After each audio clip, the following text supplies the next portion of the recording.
Dans cette toute nouvelle vidéo, je suis ravie en fait de vous présenter les différentes relations toxiques que vous pouvez rencontrer. Et cette fois-ci, on va être davantage dans la sphère amicale et dans la sphère de vos proches. On va identifier ensemble 7 signes qui permettent de détecter des relations amicales toxiques. Mais sans plus attendre, je vous invite tout d'abord à vous abonner à la chaîne pour être tenu informé des prochains contenus spirituels à venir. Donc en fait, pour rappel, quelqu'un qui est toxique, c'est quelqu'un qui fait du mal, c'est quelqu'un qui blesse, c'est quelqu'un qui fait souffrir une autre personne, c'est quelqu'un qui reconnaît jamais ou très difficilement ses torts, elle n'éprouve jamais de regret vis-à-vis de ses comportements, et pire encore, elle va fréquemment utiliser le chantage affectif, se montrer insensible à sa victime, et sur laquelle elle va reporter et projeter en permanence la cause du problème et la culpabilité, et la responsabilité du problème. Pour arriver à ses fins, elle va utiliser plusieurs stratagèmes. Donc, ce sont des personnes qui vont se montrer méprisantes, envieuses, jalouses, critiques ou parfois même rabaissantes et jugeantes. Donc, elle peut même instaurer un climat de harcèlement ou de manipulation de toutes sortes envers l'autre personne. Et elle va s'arranger pour que progressivement et sournoisement, parce que c'est un mécanisme qui dure dans le temps, la victime, elle perde l'estime de soi, l'estime d'elle-même, elle va être dépossédée de sa confiance en soi. Et puis comme ça lui permet de conserver une forme d'emprise et de contrôle psychologique sur elle. En fait, la plus grande peur d'une personne toxique, ça va être de perdre le pouvoir qu'elle exerce sur l'autre personne. Donc elle ne souhaite aucunement voir l'autre personne s'épanouir ni réussir sa vie, tout en prétendant le contraire. Et en fait, elle va saboter tous les efforts de la personne et tous les efforts que la personne fait pour mener une vie heureuse et productive. Donc, comme on a déjà vu, en fait, les relations toxiques, elles ne se limitent pas aux relations amoureuses. Ça, c'est très important de le prendre en compte parce qu'on peut avoir une relation toxique avec un parent, un ami, un collègue de travail, le ou la conjointe et même avec nos propres enfants. Donc là, c'est encore plus compliqué. Et c'est difficile en même temps de croire que ce sont les personnes qu'on aime le plus et qui nous sont les plus chères qui vont abuser de nous. Et pourtant, c'est malheureusement très fréquent et très compliqué à gérer. Alors, comment débute une relation toxique? En fait, les relations toxiques, elles trouvent presque toujours leur source au sein d'une famille qui est dysfonctionnelle et dysfonctionnante et dans laquelle il existe des troubles qui sont liés à la dépendance affective. Pendant toute votre enfance, on vous a appris qu'il fallait plaire pour être aimé, qu'il fallait vous oublier et faire tout ce que vos parents, vos professeurs, vos aïeux attendaient de vous, sans écouter vos propres besoins. Donc très vite, vous êtes bons élèves, vous avez très bien appris, vous avez intégré et imprimé et encodé dès votre plus jeune âge que si vous vouliez de l'amour, de l'attention, ou si vous vouliez tout simplement être vu par vos parents ou par l'un de vos deux parents ou par quelqu'un que vous aimez, vous deviez impérativement être à la hauteur de ces attentes au détriment des vôtres et de vos besoins. Et ça s'inscrit dans le temps comme du chantage affectif en fait de la part de vos proches. Et c'est autant plus difficile de mettre le doigt dessus parce que ces schémas, ils sont tatoués, ils sont encodés, ils sont imprimés en vous comme un modèle de norme. Donc c'est comme si vous disiez « je vais t'aimer, mais si et seulement si tu agis comme si, ou tu fais ce que je te demande, et en échange je vais t'aimer ». Et petit à petit, au fil des mois, des années, vous grandissez. Et ce lien de dépendance, il devient de plus en plus fort et de plus en plus toxique. Un jour, on quitte le nid familial, on prend son envol et son indépendance, et on a ces mémoires-là qui sont dans notre sac à dos fondateur, mais on s'en rend pas forcément compte. C'est possible qu'on décide de se marier, qu'on fasse des enfants, et puis qu'on se rende compte après quelques années que celui ou celle qu'on a épousé, en fait, il va vous faire exactement le même chantage affectif que celui que votre père ou votre mère vous a infligé quand vous étiez enfant, consciemment ou inconsciemment. Et en d'autres termes, il se peut que votre conjoint vous fasse croire à son tour que pour avoir son amour, il vous faut vous oublier et vous laisser dénigrer. Vos besoins et vous-même, là, ils sont plus respectés, ils sont plus complets et vous êtes bel et bien victime d'une relation toxique. C'est compliqué, mais ça se met en place de façon assez sournoise. Alors, pourquoi on reste dans cette relation? Il y a de l'affect, il y a beaucoup d'émotions. Et quand vous êtes emprisonné dans une relation toxique, en fait, vous passez probablement par un état intérieur de doute qui est extrêmement intense, qui peut même devenir obsessionnel Et en fait, on peut dire pourquoi? Parce que peut-être vous avez peur d'être seul, parce que peut-être vous avez peur de vous sentir abandonné ou rejeté, peut-être parce que vous avez peur de prendre votre place, peut-être parce que vous manquez d'estime de vous-même, peut-être parce que vous vous sentez vulnérable et vous avez encodé que il fallait être deux pour être un, et du coup vous vous sentez coupable parce que, comme je vous disais, il y a des schémas de culpabilité aussi qui rentrent en jeu. Et pourquoi c'est si difficile de sortir d'une relation toxique? C'est tout simplement parce que vous êtes dans l'attente. Vous espérez que peut-être un jour, cette personne, elle va enfin vous donner un peu de reconnaissance, qu'elle va enfin vous donner du bonheur, qu'elle va enfin vous donner de l'amour. Exactement comme lorsque vous étiez enfant et que vous attendiez désespérément que vos proches vous voient, vous reconnaissent et vous aiment. C'est pour cette raison que c'est si difficile de sortir d'une relation toxique. En fait, c'est votre enfant intérieur qui hurle à la porte de votre âme parce qu'il est encore dans cette forme d'attente. Et ça, cette forme d'attente, c'est un peu la prison. Pour sortir de ce genre de relation, il va donc falloir faire le deuil de vos attentes. Il va falloir les remplacer par vos propres besoins. Et du coup, il apparaît primordial de faire le deuil de tout ce que vous auriez aimé recevoir de cette personne. Il faut accepter que jamais vous n'aurez ce que vous attendez d'elle, en fait. C'est aussi accepter que vous ne pourrez jamais, jamais, jamais changer cette personne. Quand vous étiez enfant, vous aviez besoin de vos parents pour combler vos besoins affectifs. C'est normal. C'est normal qu'un enfant s'attende à recevoir de l'amour de ses parents. Et je vous dirais même que pour moi, c'est un dû, en fait. Mais en tant qu'adulte, maintenant, l'heure, elle est désormais venue de bien prendre conscience que c'est pas le rôle de l'autre, en fait, de combler vos besoins. Vous êtes adulte. Vous pouvez les combler vous-même. Et ainsi, vous devenez responsable de votre bonheur et surtout, vous devenez l'acteur principal de votre vie. Vous détenez le premier rôle, en fait. Vous êtes au centre de votre vie, vous êtes un. Alors, comment s'en sortir?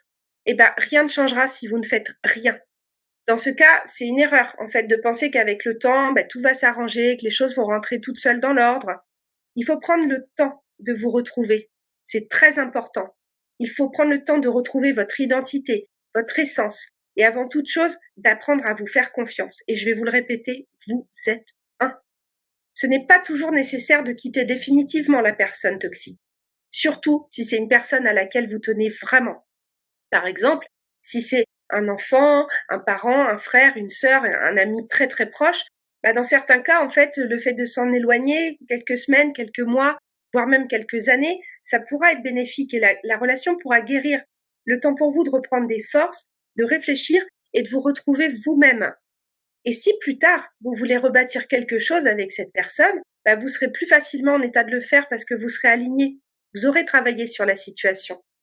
Et d'un autre côté, si pour vous la meilleure solution, la meilleure décision, c'est de couper les ponts définitivement, alors faites-le.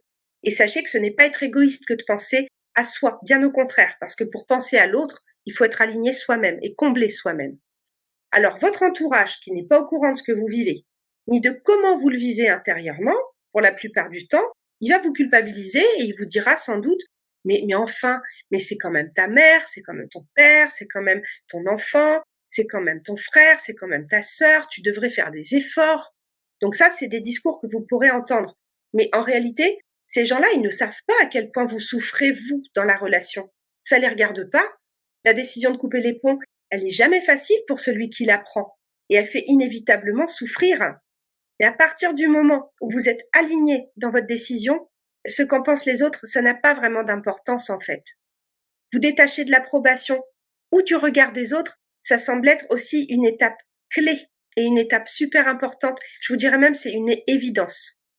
Aucune relation ne vaut le coup de continuer à fonctionner sur des bases de chantage affectif qui sont alimentés par des égrégores de peur, de l'abandon et du rejet, du chantage affectif, de la culpabilité, et j'en passe, parce que ça fait du mal en fait.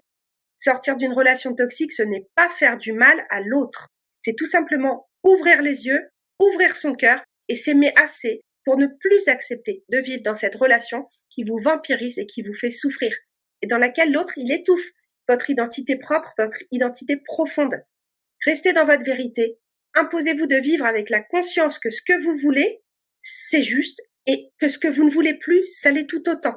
Ce qui est invivable ou insupportable pour vous insupportable, ça n'a pas lieu de faire partie de votre quotidien. Une personne qui vous aime vraiment, dans une énergie d'amour inconditionnel, eh bien c'est une personne qui vous laissera libre d'être vous-même. Elle va vous accepter avec vos zones d'ombre et avec vos zones de lumière. Et elle va vous aimer dans vos parfaites imperfections. C'est ça l'amour en fait, l'amour sain. Aimer, ce n'est pas se donner et s'oublier, c'est donner et partager, se respecter et se faire respecter. Donc ça, déjà, c'était super important pour moi de l'aborder avec vous. Maintenant, je vais vous parler de 7 signes qui trompent pas dans les amitiés toxiques. Parce que les relations amicales, c'est un trésor, c'est un joyau. C'est des choses que nous devons chérir et cultiver en fait dans notre existence. Nos amis, ce sont ceux qui nous soutiennent quand on a des périodes difficiles, douloureuses, les épreuves de la vie. Ce sont aussi ces mêmes personnes qu'on va retrouver lors des moments de joie, des moments de bonheur, le mariage, la naissance de nos enfants, les soirées de Nouvel An. Donc c'est tout en fait. Mais certaines amitiés, elles peuvent se révéler toxiques. On parle souvent aussi dans les relations amoureuses du mot pervers narcissique. Alors celui-là, on le met dans un fourre-tout. Mais ce que l'on sait moins, c'est que certaines relations amicales, peuvent s'avérer tout aussi destructrices en fait que les relations amoureuses. Donc apprenez aujourd'hui à reconnaître les signes qui permettent d'identifier les amitiés toxiques. Et c'est par ailleurs important aussi de rappeler que seul un professionnel de santé sera habilité à poser un diagnostic et de qualifier un tel ou un tel de pervers narcissique. Ça, je tiens à le dire parce que c'est un mot qu'on entend aussi à toutes les sauces, mais c'est un autre sujet. Donc en fait, parfois, notre cœur, il nous trompe. Nous aimons les gens, nous développons un vrai sentiment d'amour ou d'amitié vis-à-vis d'eux, mais avec le temps, on réalise que ce sentiment, il n'est pas réciproque. Donc on reçoit des petites alertes. Et en fait, nous identifions des comportements, des discours et des attitudes qui en disent long sur ce que nous ne voulons pas voir en fait. On se dit cette personne, elle n'est pas forcément sincère, c'est pas forcément mon ami quand elle fait ça ou quand il dit ci, il nous aime pas vraiment et ça partage pas vos valeurs et principes par rapport à la vraie amitié. Alors les signes, pour les identifier, j'y viens. Donc dans un premier temps, vous allez avoir en fait les avis négatifs. Donc si vous avez autour de vous dans votre entourage amical une personne qui nous rabaisse et utilise surtout nos faiblesses contre nous, ou elle va ironiser sur nos difficultés, ça signifie que cette personne en fait elle ne vous apprécie pas et qu'elle vous utilise pour se valoriser elle-même. Donc la rétrogradation de quelqu'un par le biais de critiques destructives, c'est le moyen utilisé par certains pour combler leur propre vide émotionnel. Donc ne soyez pas son paillasson et prenez vos distances. Ensuite, deuxièmement, vous avez en fait une personne qui fait peu d'efforts pour vous fréquenter. Souvent, nous faisons un effort énorme pour être avec quelqu'un qu'on aime. On prend du temps, on cesse d'être avec d'autres personnes, on bouscule notre agenda et parfois on va parcourir quelques milliers de kilomètres pour prendre un billet de train alors que c'était pas prévu pour rejoindre la personne. Mais est-ce vraiment réciproque? À moins que votre ami ne souffre d'une affection particulière telle que la dépression ou la panique, une négligence de sa part, ça va signifier que finalement vous n'êtes pas importante pour elle. Du moins pas autant que ce que vous attendez et pas autant que ce que vous donnez. Donc il est temps de redéfinir les bases de votre amitié. Ensuite, en 3, il peut y avoir une concurrence malsaine. Vous sentez qu'il y a une rivalité entre vous. Là, la question, c'est connaissez-vous ces personnes qui, quand vous réalisez quelque chose de positif, elles doivent toujours dire qu'elles-mêmes, elles ont fait mieux. Ça, c'est un signe classique d'une personne toxique et égocentrique. C'est un des signes qui permettent d'identifier les amitiés toxiques. Elles ne vous voient pas et elles ne valorisent pas ce qui vous arrive parce qu'elles se sentent en perpétuelle concurrence avec vous. Donc, au début, ça semble inoffensif, mais essayez d'avoir plus de succès que cette personne dans votre vie et vous la verrez s'éloigner au galop en fait. Donc perdez pas votre temps à vous investir dans une relation qui n'a probablement en fait pas d'avenir par rapport à cette notion de rivalité, de concurrence. C'est assez féminin ça comme trait. Ensuite, en 4, vous vous empêchez d'être vous-même. Donc par exemple, vous êtes avec la personne, vous marchez sur des œufs, vous allez vous empêcher de dire ou de faire certaines choses pour ne pas contrarier votre ami. Dans ce cas, il faut vous dire que cette relation n'est pas vraiment saine puisque vous n'y êtes pas vous-même en fait. Et si votre ami n'est pas en mesure ou il n'est pas en mesure de vous apprécier pour ce que vous êtes, il ou elle n'est pas censé être votre ami tout simplement. Et ensuite, le 5e trait intéressant, c'est que éventuellement votre ami ne supporte pas la critique. Donc par exemple, votre ami n'accepte pas que vous puissiez ressentir un avis qui est différent du sien. Il prend toute réserve pour une attaque frontale. Méfiez-vous, parce que cette relation amicale, elle pourrait bien vite tourner au vinaigre. Ensuite, voyez comment la personne parle des autres. En 6, c'est la négativité dirigée contre autrui. Donc les commentaires négatifs, péjoratifs, irrespectueux sur les autres, en fait, ça montre que cette personne, elle n'est pas fiable, qu'elle n'est pas forcément bienveillante. Aujourd'hui, elle dirige la haine et l'insécurité sur les autres. Mais qui vous garantit qu'elle fera pas la même chose à votre égard ou en votre absence, en concomitance en fait. Donc cette négativité constante adressée aux autres, finalement, elle en dit long sur la personne et vous êtes certainement aussi la cible de ce même dédain. Donc là, je vous invite à la prudence. Et ensuite, enfin, en 7, écoutez-vous. Lorsque vous rencontrez la personne, si vous devenez anxieux, mal à l'aise, si vous vous sentez aspiré, sans énergie ou fatigué, alerte rouge. Si vous présentez pas un problème émotionnel qui justifie votre impression et que vous vous rendez compte que ces symptômes, finalement, ils ne se manifestent qu'en sa présence ou quand la présence d'une personne en particulier, là, il est grand temps de vous demander si cette personne, elle vous fait réellement du bien. Voilà. Donc ça, c'était les 7 signes alertes, en fait, que je voulais vous donner. Ensuite, les degrés des relations toxiques. La douleur, elle se compare pas. On peut pas, c'est vraiment une expérience personnelle. Mais une relation toxique, elle peut être plus ou moins puissante en fonction du lien qu'on a avec la personne.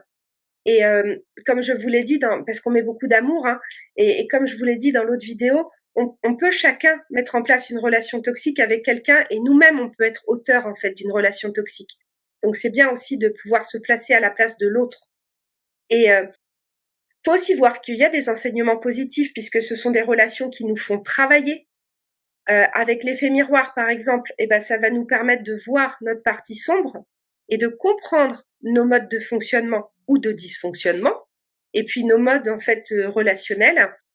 Ça va mettre en avant aussi des blessures et des failles, et ça va être une base de travail assez pertinente à explorer pour évoluer nous-mêmes. Ça va être une expérience donc pour travailler sur soi et pour se libérer de ces blocages. Et ça va être une expérience qui va permettre de comprendre en fait les concepts de l'estime de soi et de la confiance en soi. Et c'est une expérience aussi pour être dans une énergie de renouveau, dans une énergie de transformation, dans une énergie de bienveillance et dans une énergie d'amour. Donc le dernier conseil que j'ai à vous donner, soyez vigilant, observateur et clairvoyant si une personne qui présente ces caractéristiques gravite autour de vous, dans votre entourage. Donc, vous devrez la démasquer rapidement et la faire sortir de votre vie avant qu'elle ne vous nuise, ou alors vous poser un cadre, tout simplement. De mon côté, j'espère que ces pistes de transformation sur les relations toxiques parmi les proches et les amis ont résonné pour vous et que ces enseignements, ils seront pour vous éclairants et bénéfiques. Et je vous invite à vous demander si vous avez déjà connu une relation familiale ou amicale toxique. Comment avez-vous géré la situation? Peut-être que vous êtes encore dedans. Et là, je vous invite à laisser en commentaire en fait ce que cette vidéo vous a inspiré, ou simplement à poser ici en fait ce que vous avez envie d'écrire. Et puis je vous retrouve dans une prochaine vidéo. Et je vous dis à très bientôt. Et je vous embrasse. Bye bye!